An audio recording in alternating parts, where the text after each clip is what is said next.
Bapa di surga, kami hendak mendengar dan merenungkan firman-Mu. Urapi hamba-Mu dengan kuasa Roh Kudus-Mu. Urapi pengetahuan, urapi pengalaman, urapi talenta, urapi kesehatan. Biar semuanya Tuhan urapi, agar melalui kuasa Roh Kudus sajalah hamba-Mu boleh menyampaikan pengajaran firman-Mu. Urapi juga anak-anak-Mu untuk membaca, untuk mendengar, untuk menyimak, dan untuk memelihara pengajaran ini. Bersabdalah ya Tuhan, kami siap mendengarkannya. Dalam Kristus kami berdoa. Amin. Silakan duduk.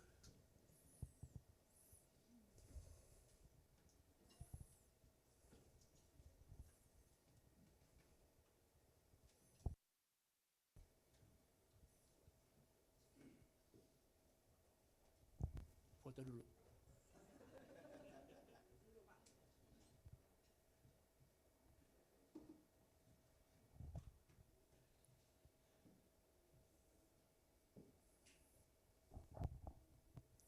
Shalom. Selamat pagi. Apa kabar? Kabar kemenangan. Selamat Paskah. Mari kita buka surat Roma pasal 6 yang tadi. Sesuai dengan instruksi dari Pak Horas. Bacanya harus dari Roma 6. Dan tadi kita hanya baca sampai ayat 9, sekarang kita baca ayat 10. Sampai ayat 14. Ayat 10 sampai ayat 14. Kalau tadi ditayangkan di layar, sekarang buka Alkitab masing-masing.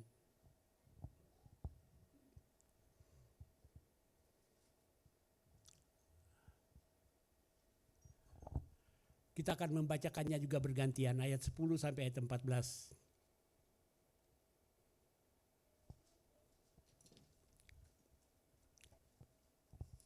Sudah dapat semua? Soalnya kecepatan orang membuka Alkitab tidak sama. Ada yang buka daftar isi dulu. Ada yang ngintip lubang indeks.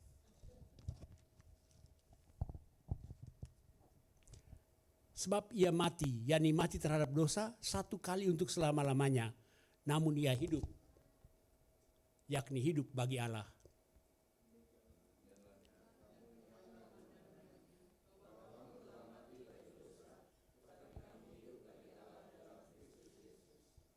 Sebab itu hendaklah dosa jangan berkuasa lagi di dalam tubuhmu yang fana. Supaya kamu jangan lagi menuruti keinginannya.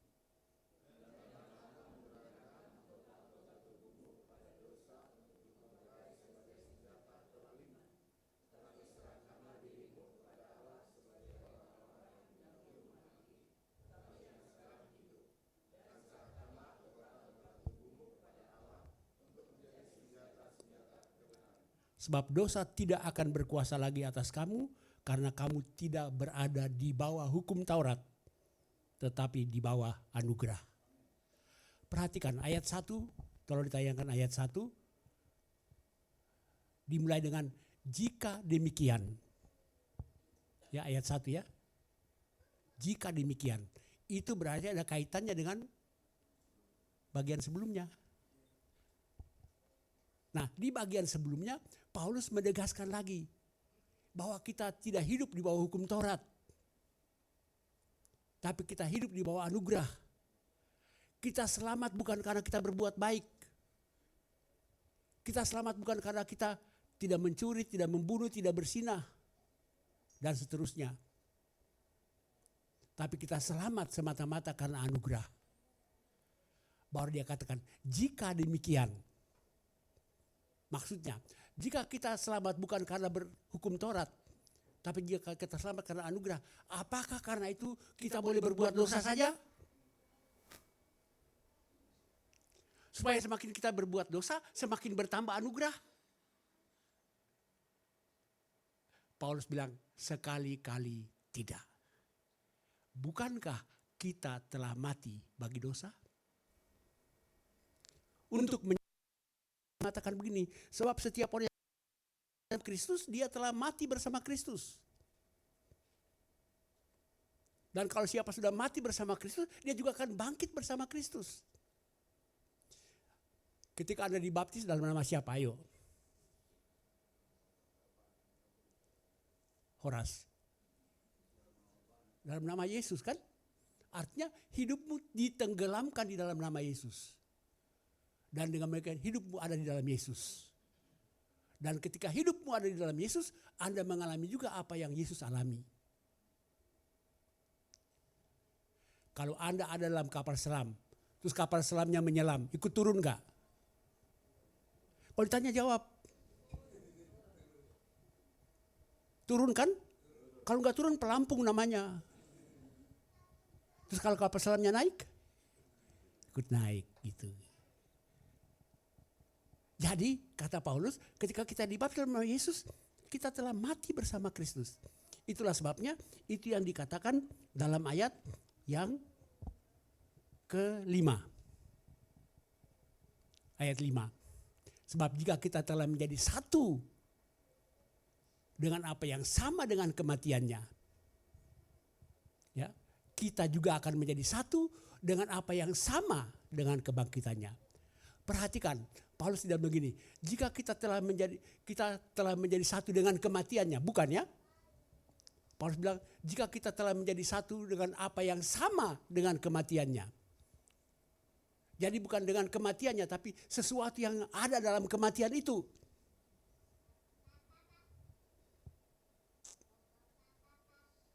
Artinya bahwa dalam kematian itu kita telah bebas dari dosa. Amin. Susah bilang amin ya gitu. Kalau gereja kami memang susah bilang amin. Gereja-gereja tradisional kan susah bilang amin ya. Saya pendeta Protestan. Pertama kali khotbah di gereja-gereja seperti ini. Sementara saya semangat berkhotbah di mimbar, ada ibu-ibu yang teriak dari mimbar, dari bawah, amin. Saya kaget, saya bilang belum.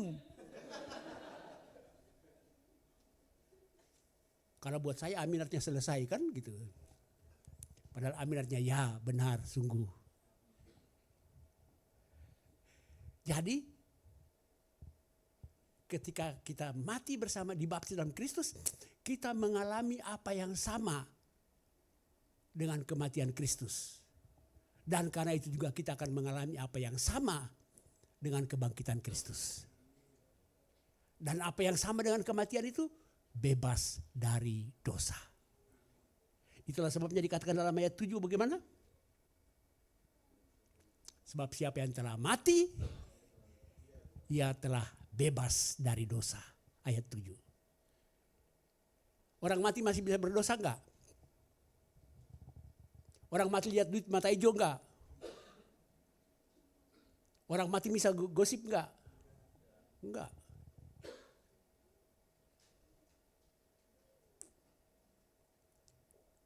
Dan kalau kita sudah mati bersama Kristus, kita juga akan bangkit bersama Kristus. Kita akan mengalami juga apa yang sama dengan kebangkitannya, yaitu kita memasuki hidup yang baru. Maka pertanyaannya sekarang, apa betul Anda udah bebas dari dosa? Sudah. Betul gak udah bebas dari dosa? Sudah. Kalau jawab sudah, saya akan tanya, masih ngiring gak? Masih suka bohong gak? Realitasnya kita masih kan? Lalu yang benar mana? Realitas apa? Firman Allah.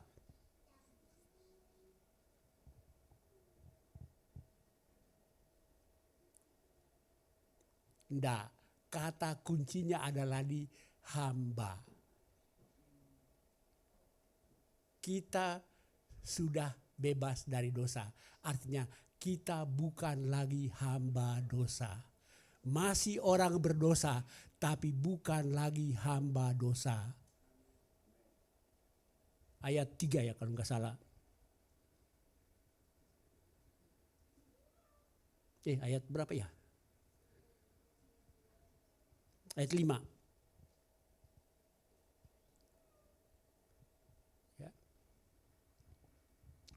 Karena kita tahu bahwa manusia lama kita telah turut disalibkan, supaya tubuh dosa kita hilang kuasanya, agar jangan kita menghambakan diri lagi kepada dosa. Masih orang berdosa, tapi bukan hamba dosa.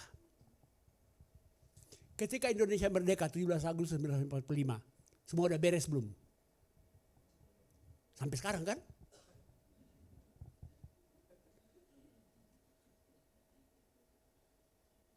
Ketika Indonesia merdeka, tentara Jepang masih ada nggak? Masih. Saya lahir zaman Jepang. Waktu saya lahir di kampung saya itu satu pulau kecil, relatif lebih dekat ke Australia daripada ke Ambon. Makanya waktu kuliah ada yang tanya di Sekolah Tinggi Teologi Jakarta, kamu dari Ambon mana? Saya bilang satu pulau, bukan kota Ambon, satu pulau kecil, relatif lebih dekat ke Darwin di Australia. Ada teman orang Batak, orang nyeletuk, pantas saja kau mirip aborigin, gitu loh. Gitu.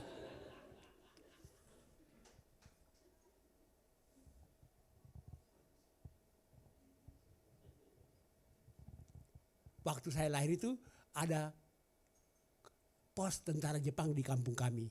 Maka saya juga dikasih nama Jepang. Ada nama Jepang saya, cuma tidak dibaptis pakai nama Jepang.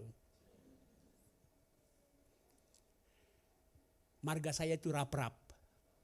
Rap-Rap. RAP. Banyak orang suka salah tulis. Dipotong jadi 2. Dipisah. Rap-Rap. Lalu kalau dibaca dengan keras, Rap-Rap. Dalam bahasa Batak artinya sikat sampai habis. Ya, Rap-Rap sudah kan gitu.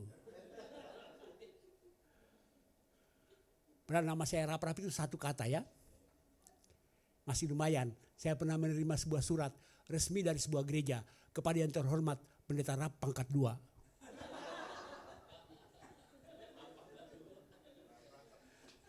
Saya tanya ini rumus kimia apa kan gitu. Nama kecil saya Luther Zwingli. Luther Zwingli itu 2 reformator gereja. Martin Luther dari Jerman, Ulrich Zwingli dari Swiss. Bapak saya memberi nama-nama itu kepada saya tanpa bertanya apakah saya setuju dengan nama-nama itu.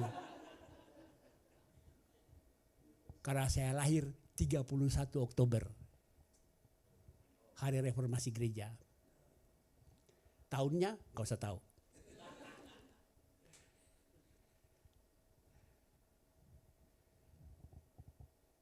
Nah, kita bukan lagi hamba dosa. Masih orang berdosa, tapi bukan lagi hamba dosa. Waktu Indonesia sedang merdeka, pos tentara Jepang itu masih ada di kampung kami.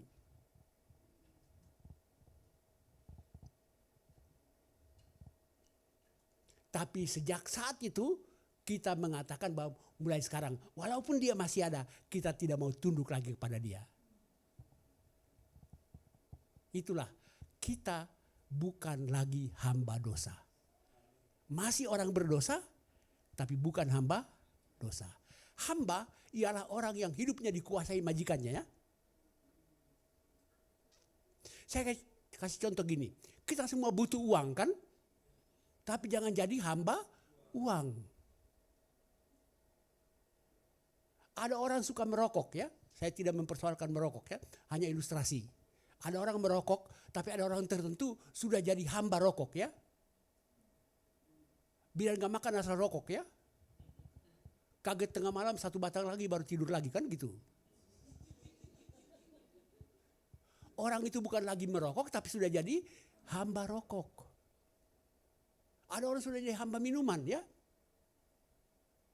Dulu waktu saya masih muda, sekarang juga masih muda sih tapi dulu lebih muda dari sekarang gitu maksud saya gitu loh. Saya masih muda, maksud saya dulu lebih muda dari sekarang gitu. Kalau jemaat saya ngajak-ngajak makan di restoran, mereka tanya gini, Bapak minum bir ya? Saya bilang saya minum. Sekali-sekali saya minum. Gratis kan? Tapi saya bukan hamba minuman. Kira-kira 3 ilustrasi menolong nggak? Jepang, duit, 4 ya. Jepang, duit, minuman, rokok. Sudah 4 ilustrasi. Kalau Anda belum mengerti, saya nggak punya ilustrasi lain lagi untuk menjelaskannya.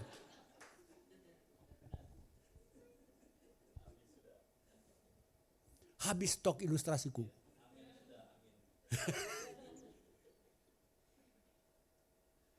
Itu yang Paulus tegaskan dalam ayat 17 dan 18 yang tidak kita baca. Coba lihat ayat 17 dan 18.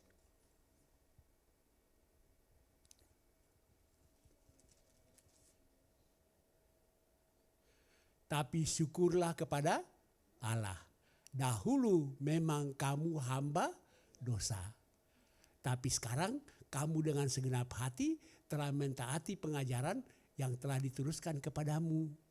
Ayat 18, kamu telah dimerdekakan dari dosa dan menjadi hamba kebenaran.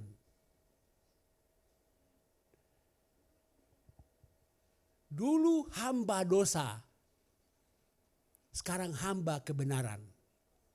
Perhatikan, statusnya tetap hamba. Dari hamba menjadi hamba. Yang berganti majikannya. Ngerti gak sih?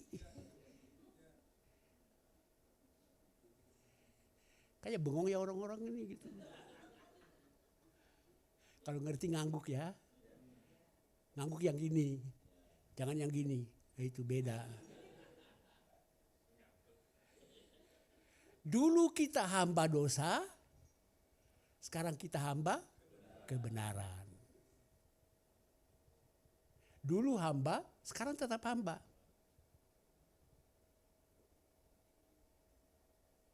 Nah, kalau saya pakai ilustrasi kapal selam tadi, dikatakan bahwa dalam realitasnya kapal selam itu masih bisa menyelam, masih timbul lagi kan. Tapi Yesus enggak, sekali mati sesudah bangkit tidak mati lagi. Itu berarti apa? Begitu kita sudah bangkit bersama Kristus, kita tidak boleh lagi hidup di dalam dosa. Itulah sebabnya dalam ayat 13 dan 14 Paulus bilang apa?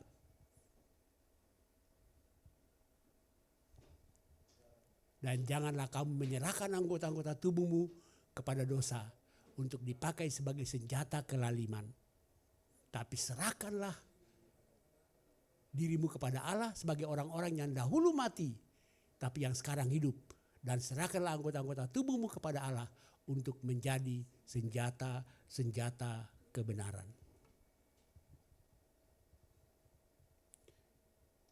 Sebab kamu tidak dikuasai oleh dosa, karena kamu tidak berada di bawah hukum Taurat, tapi berada di bawah kasih karunia. Kembali ke ayat 1 tadi kan. Kita tidak lagi di bawah hukum Taurat.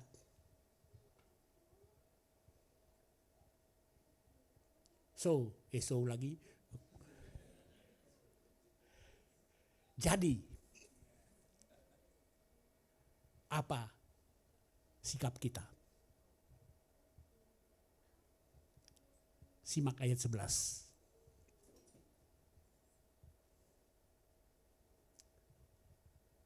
Demikianlah hendaknya kamu memandangnya. Bahwa kamu telah mati bagi dosa. Tapi kamu hidup bagi Allah dalam Kristus Yesus. Perhatikan, Paulus memakai kata begini. Demikianlah hendaknya kamu memandangnya. Cara pandang.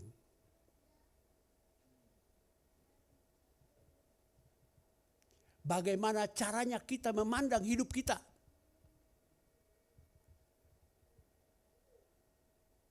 Cara pandang ya. Atau bahasa kerennya paradigma. Saya sendiri nggak tahu arti kata itu.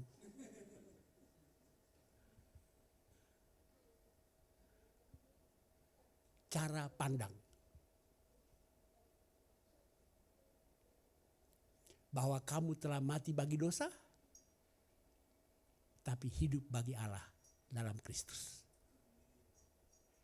Cara pandang manakah yang kita pakai untuk memandang diri kita? Sederhananya begini, Anda ini manusia lama yang sewaktu-waktu masih bisa berbuat baik, atau Anda ini manusia baru yang sewaktu-waktu masih bisa berbuat tidak baik? Paradigmanya mana?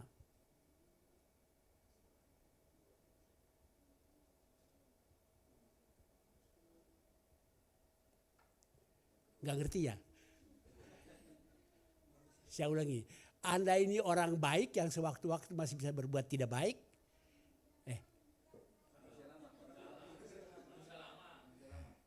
Saya udah capek tahu. Pasca di gereja kami 4:30 pagi tadi. Saya bangun jam 3.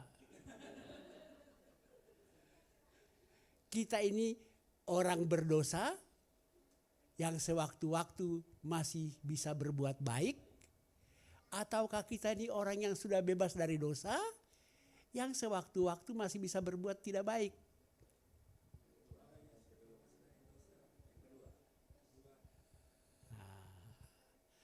Kalau Anda bilang yang pertama, maka mubazir karya Kristus bagi Anda, kan? Cara pandang.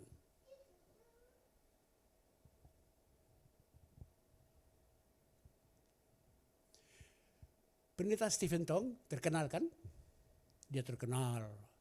Saya juga terkenal tapi tidak seterkenal dia ya gitu. Pendeta Stephen Tong bilang begini dalam bahasa Inggris, Jesus died for sin. Jesus died for sin. Kita die to sin. Mati terhadap dosa. Yang tidak dalam Kristus, dia die in sin. Bisa Inggris gak sih orang-orang ini? Jesus die for sin. Orang yang hidup dalam Kristus, dia sudah die to sin. Dan orang yang tidak dalam Kristus, dia die in sin.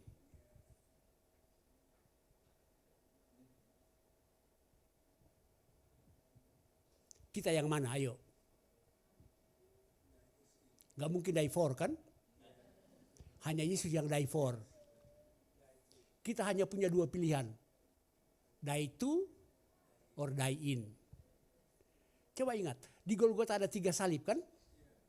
Salib yang tengah, Yesus. Penjahat yang bertobat, kanan apa kiri? Seringkali orang bilang kanan, guru sekolah minggu suka bilang kanan. Padahal Alkitab tidak pernah mengatakan kanan kiri.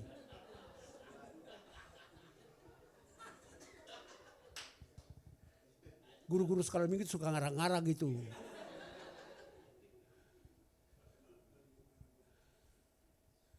Alkitab hanya mengatakan salah satu ya. Gitu. Nah, di antara Yesus di tengah, lalu ada pilihan kan? Pilihan. Kita berada pada pilihan antara penjahat yang bertobat dan penjahat yang tidak bertobat. Kepada penjahat yang bertobat Tuhan bilang apa? Hari ini juga engkau bersama-sama dengan aku di Firdaus.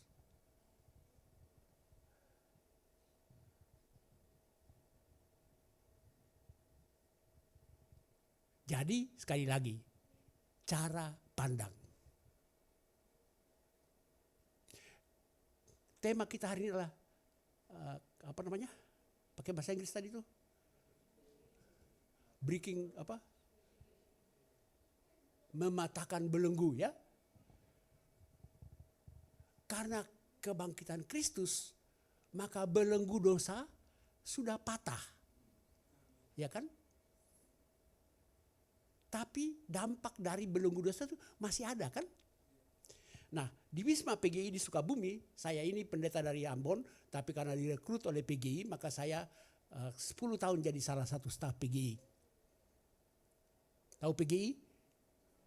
Kepanjangannya apa ayo?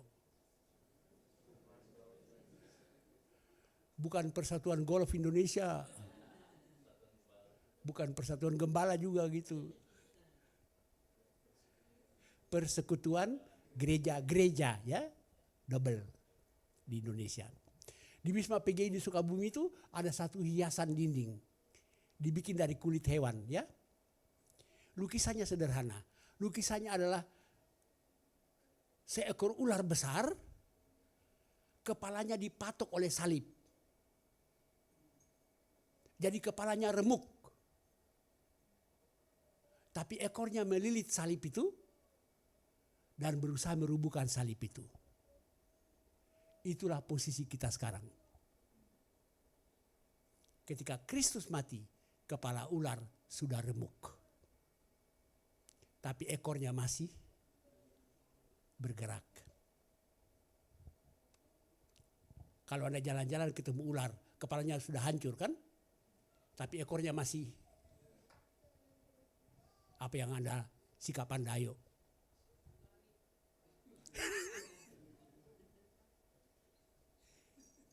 Sikap pertama, jangan takut. Karena pada hakikatnya ular itu sudah mati. Sengatnya sudah hilang kan? Tapi kedua, jangan anggap enteng sabetan ekornya. Karena biasanya hewan yang sekarat, tenaga tahannya dahsyat ya. Ibu-ibu pernah potong ayam gak? Ibu main beli-beli udah jadi sih. Saya masih ingat waktu di kampung saya masih kecil, mama suruh kami potong ayam. Ya, abang saya bagian potong, saya bagian megang. Karena walaupun pisau sudah mengiris lehernya, dia masih bisa berkebas, berontak, dan dia masih bisa terbang. Begitu kena pisau, dia menggelepar ya. Dahsyat tenaganya buat anak kecil. Pernah sekali kami potong, gak dipegang. Begitu potong, ayamnya terbang. Rumah kami dekat semak-semak. Jadi habis potong ayam terbang, cari lagi udah gak dapat. Sore kedengaran tetangga goreng ayam.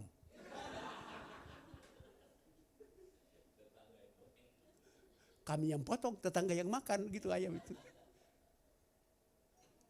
Jangan anggap enteng kuasa dosa. Tapi jangan takut melawan dosa.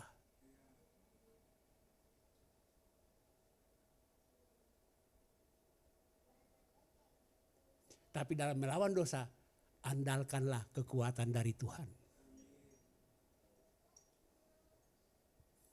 Seperti saya sudah ceritakan tadi bahwa saya berasal dari satu pulau kecil ya.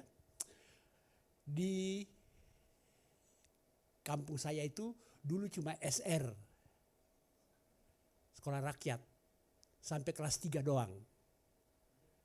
Lalu saya kalau mau sambung sampai tamat SD kelas 6, mesti ke kecamatan. Lalu kalau mau SMP harus ke kabupaten.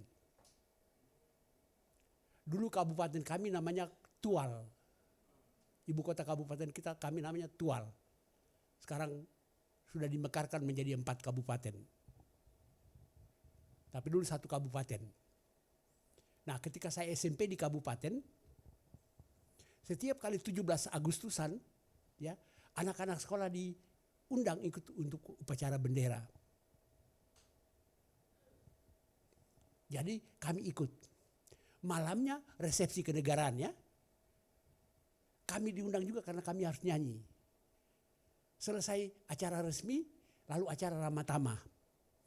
Lalu MC-nya mengundang semua kepala dinas yang ada di situ untuk satu persatu naik ke panggung untuk nyanyi.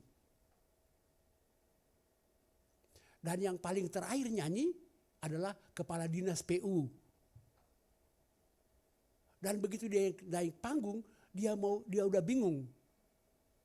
Karena semua nyanyian yang dia tahu sudah dinyanyikan oleh kepala dinas sebelumnya. Dia bingung dia mau nyanyi apa kan? Lalu dia gubah sebuah lagu. Dan anehnya saya masih ingat lagu itu sampai sekarang. Nyanyinya begini. Saya ini sebenarnya orang baik, tapi dalam dosa saya jadi tidak baik. Hari ini saya baik, besok tidak baik. Jadi sebenarnya saya tidak baik gitu.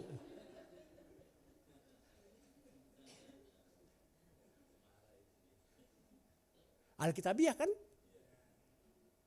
Kan Alkitab mengatakan kita diciptakan semuanya amat baik kan? Tapi dosa membuatnya menjadi tidak baik. Kami ketawa juga kayak Anda ketawa tadi ya gitu. Tapi dia bilang, jangan, ada bait 2. Baru dia nyanyi bait 2.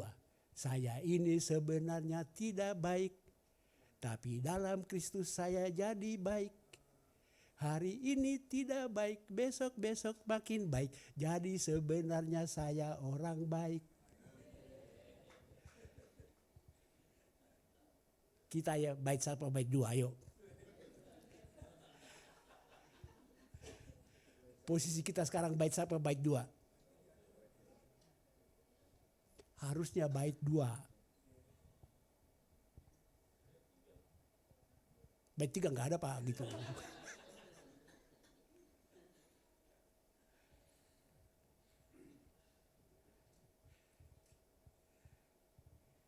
Jadi kuncinya apa, Yong? Kalau kita mengatakan bahwa kita masih manusia lama yang sewaktu-waktu masih bisa berbuat baik, apa dampaknya bagi kita? Dampaknya adalah kita gampang menyerah. Ketika kita jatuh dalam dosa, kita excuse kan? Ya gimana ya dari sononya saya udah gitu. Ya kan? Dan seringkali itu terjadi. Apalagi sebagai manusia kita masih punya titik lemah ya. Meminjam istilah yang dipakai oleh pendeta Dr. Octavianus dari Batu Malang dalam sebuah KKR di Senayan, dia bilang begini, seberiman-berimannya Anda masih punya dosa favorit. Dosa favorit artinya dosa yang paling Anda senangi. Maksudnya ada banyak sifat jelek, tapi dari banyak sifat jelek itu satu minimal menjadi yang sangat menjadi ciri khas Anda ya. Dia sebutnya dosa favorit. Maksudnya titik lemah di mana kita mudah tergoda ya. Ada orang dosa favoritnya adalah duit, materi kan. Saking favoritnya sama materi sehingga biar lagi berdoa bunyi koin gelinding dia buka mata. Ya itu duit gelinding kemana kan gitu.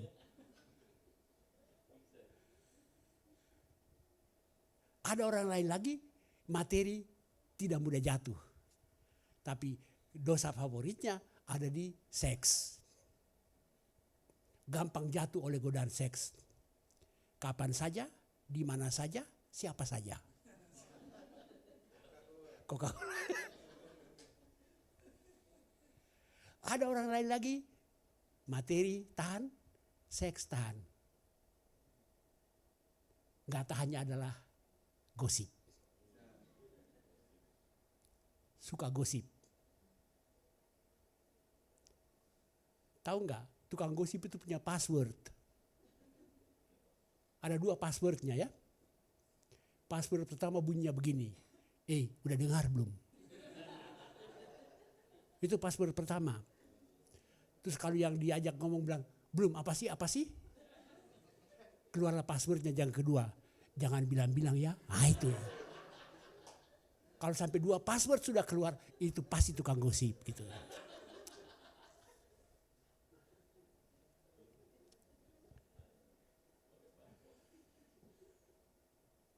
Ada orang materi tahan, seks tahan, gosip tahan, bohong. Favoritnya bohong. Soal sekecil apapun bohong. Suami istri mau pergi makan enak di restoran, anak kecil minta ikut. Enggak, mama ke dokter nah, itu kan bohong.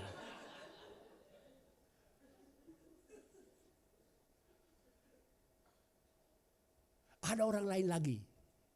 Favoritnya adalah penaik darah. Tersinggung sedikit, tonjok dulu, bicara belakangan. Tak ada gading yang tak retak. Atau dalam mitologi Yunani dikatakan semua orang punya tumit Achilles, ya. Tahu urat Achilles itu kan? Tahu mitosnya enggak? Waduh. Itu waktu Sparta dan Athena berperang, ada salah satu pahlawan dari Athena apa Sparta, saya nggak tahu ya. Namanya Achilles. Dia kebal terhadap semua senjata. Karena apa? Karena waktu dia baru lahir, dewa kasih tahu mamanya, kalau mau anakmu kebal, rendamkanlah dia dalam sungai. Nama sungai juga saya nggak ingat. Jadi mamanya mencelupkan dia dalam sungai, tapi mamanya pegang dari tumitnya, ya. Jadi seluruh tubuhnya basah kecuali tumitnya. Jadi seluruh tubuhnya kebal. Tumitnya yang enggak. Jadi waktu perang dia kebal, tapi ada yang tahu rahasianya. Lalu ada musuhnya memanah dia dari kaki. Waktu saya baca mitologi itu, dalam hati saya, nyokap itu bodoh juga ya. Gitu. Lempar aja kan. Sampai dia mengangkat baru angkat kan. Tapi itu mitologi. Kita semua punya titik lemah, ya. Oh, pendeta juga punya, jangan pikir pendeta gak punya. Saya juga punya. Cuma saya tidak mau kasih tahu Anda, gitu aja.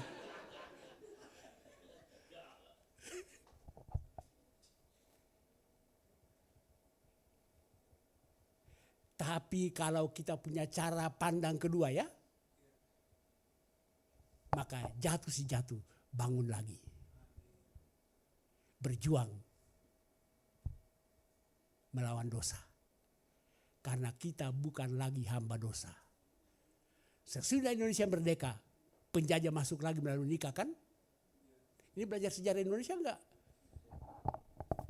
Belanda masuk lagi kan? Tapi kita berjuang melawan. Karena kita sudah bukan lagi bawahan jajahan. Gitu juga saudara. Percuma kita merayakan kebangkitan Kristus kalau sesudah ini kita berdosa lagi.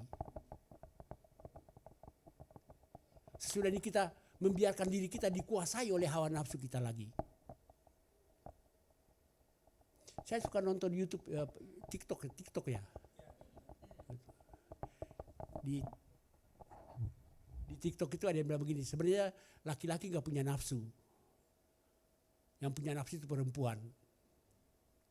Kata TikTok itu, karena ada hawa nafsu. Gak ada Adam nafsu gitu.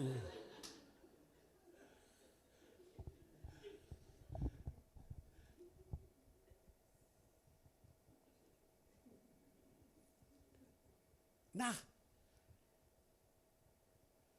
belenggunya sudah putus. Ya kan? Hiduplah sebagai orang-orang merdeka. Jangan menyerah ketika kita jatuh ke dalam dosa. Bangkit lagi.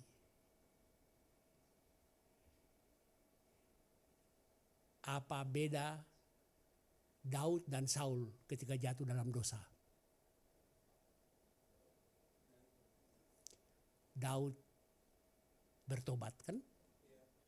Saul malah mengeluh, mempersalahkan Samuel.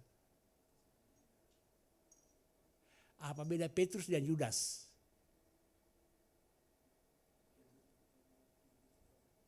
Petrus walaupun jatuh, dia menyesal. Yudas enggak. Kita tidak bebas dari kelemahan, kekurangan, cacat, celah. Tapi kalau kita punya cara pandang, ya, seperti yang Paulus bilang tadi, demikianlah hendaknya kamu memandangnya. Bahwa kamu die to sin. Dan sekarang kamu hidup bagi Allah. Dan itulah yang harus menjadi spirit Paskah yang terus-menerus menjiwai kita dalam perjuangan hidup kita. Kenapa? Biasanya kalau pendeta berkhotbah suaranya turun, orang pikir mau amin ya. Suara saya udah agak menurun tapi belum amin.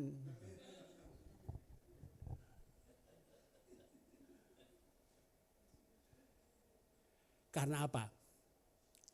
Karena tantangan dunia yang saat ini makin hari makin dahsyat. Kalau ibarat ekor ular, kelihatannya makin hari makin dahsyat sabetan ekornya kan? Tapi Paulus bilang apa? Dalam surat Efesus, lawanlah dia, kan? Kenakanlah seluruh perlengkapan senjata Allah. Itu gak usah saya khotbahin itu lagi ya. Nanti jadi panjang khotbah ini gitu. Pokoknya saudara tahu ya. Petrus bilang apa ya? Sadarlah dan berjaga-jagalah kan. Lawan musuh iblis berjalan seperti singa yang mengaum-ngaum, yang mencari barang siapa yang dapat ditelangnya. Singa modern sekarang jauh lebih dahsyat. Singa yang namanya teknologi ya. Singa yang bernama AI. AI apa AI?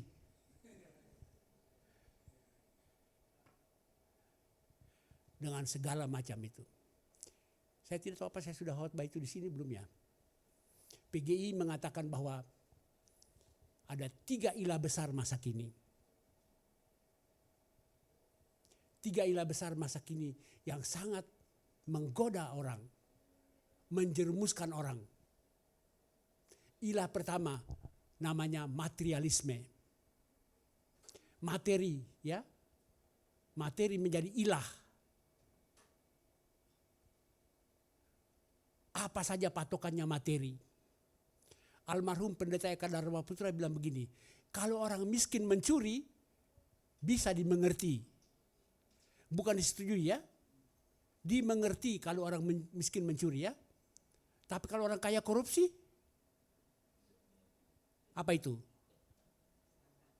Serakah, materialisme. Ilah kedua yang berkaitan dengan materialisme adalah hedonisme. Hedonisme. Hedon bahasa Yunani. Hedon artinya enak. Gaya hidup yang maunya senang. Dan gaya hidup enak hedonistik ini dipicu oleh apa yang kita sebut teknologi. Teknologi membuat semua serba enak sekarang kan? Ayo dulu ibu giling cabai pakai cobek kan? Sampai kadang-kadang keringat campur itu cabai, ya enggak?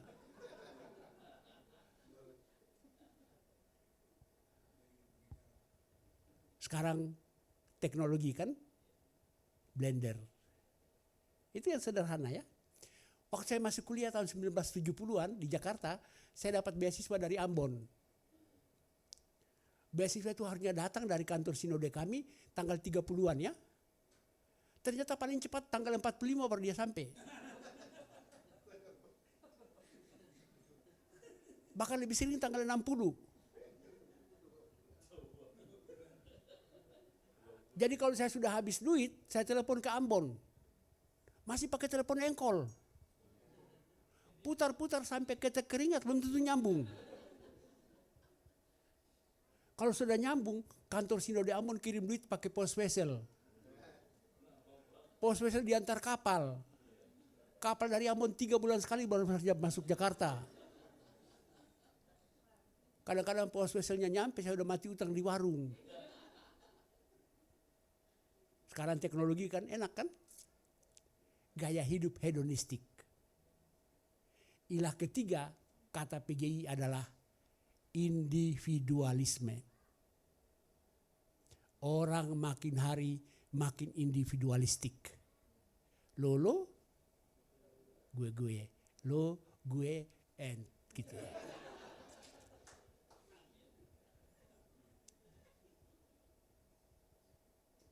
Tiga ilah inilah yang merajalela sekarang ya.